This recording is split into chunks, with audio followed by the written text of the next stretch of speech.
Hello everyone, welcome to my channel পোস্ত বাটা। তো আপনারা কারা কারা মশলাদার এবং স্বাদযুক্ত কষা মুরগির মাংস খেতে খুবই পছন্দ করেন? তো তাদের জন্য এই রেসিপিটি একদম উপযুক্ত। তো কষা মুরগির মাংস রান্না করার জন্য আমি সবার প্রথমে এখানে নিয়ে নিয়েছি 500 গ্রাম চিকেন। তারপর একে একে দিয়ে নিয়েছি কিছুটা পরিমাণে দই, আদা বাটা এবং রসুন বাটা। তারপর ওপর দিয়ে দিয়ে দিচ্ছি হলুদ গুঁড়ো এবং এখানে আমি ইউজ করছি ঝাল লাল লঙ্কার গুঁড়ো। তারপর আমি দিয়ে নিলাম ধনে গুঁড়ো এবং তারপর যে আমি লাল লঙ্কা ইউজ করছি সেটা কিন্তু আমি কাশ্মীরি লাল লঙ্কাটা ইউজ করছি কালার হওয়ার জন্য।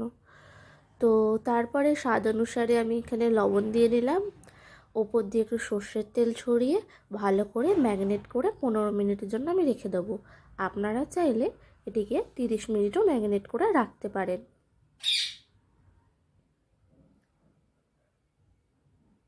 তারপর আমি এখানে গোটা গরম মশলা রোস্ট করে রেখে দিয়েছি। তারপর কড়াইতে নিয়ে নিয়েছি পরিমাণ মতো সর্ষের তেল, তার মধ্যে দিয়ে নিয়েছি দুটো তেজপাতা, গোটা জিরে এবং কুচিয়ে রাখা পেঁয়াজ।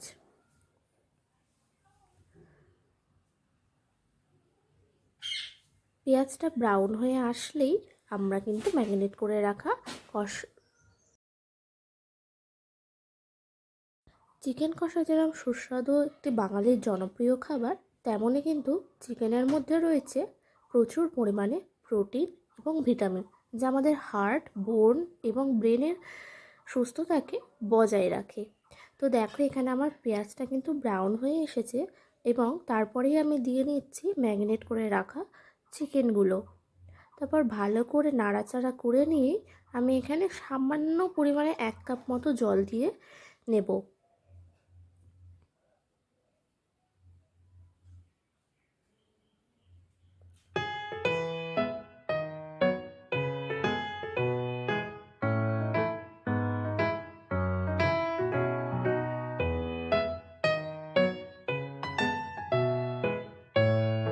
এখানে চিকেনগুলোকে আমি জল দিয়ে কিছুক্ষণ ফুটিয়ে নিলাম। তারপর আমি এখানে দিলাম দুটো টমেটো এবং তারপরে আমি হালকা একটু নাড়াচাড়া করে নিয়ে ঢাকনা দিয়ে চাপা দিয়ে দেবো।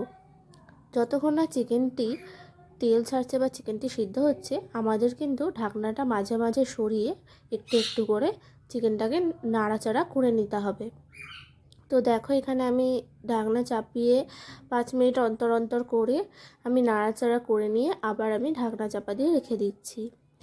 তারপর দেখো এখানে আমি যে গোটা গরম মশলাটা রোস্ট করে রেখেছিলাম সেটা আমি শিলনোড়াতে বেটে নিচ্ছি। আপনারা চাইলে কিন্তু এটা মিক্সিতেও গুঁড়ো করে নিতে পারেন, তবে বাঙালির পদ্ধতিতে যেহেতু রান্নাটি হচ্ছে, তো সেহেতু শিলনোড়া তো বাঙালির একটা প্রাণ বলতে আমরা পারি। তো দেখো এখানে আমার চিকেনটা কিন্তু তেল ছাড়া শুরু করে দিয়েছে আর অলরেডি সিদ্ধও হয়ে এসেছে।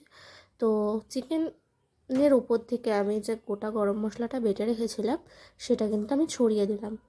তো এখানে আমার চিকেন কষাটি রেডি হয়ে গেছে। তো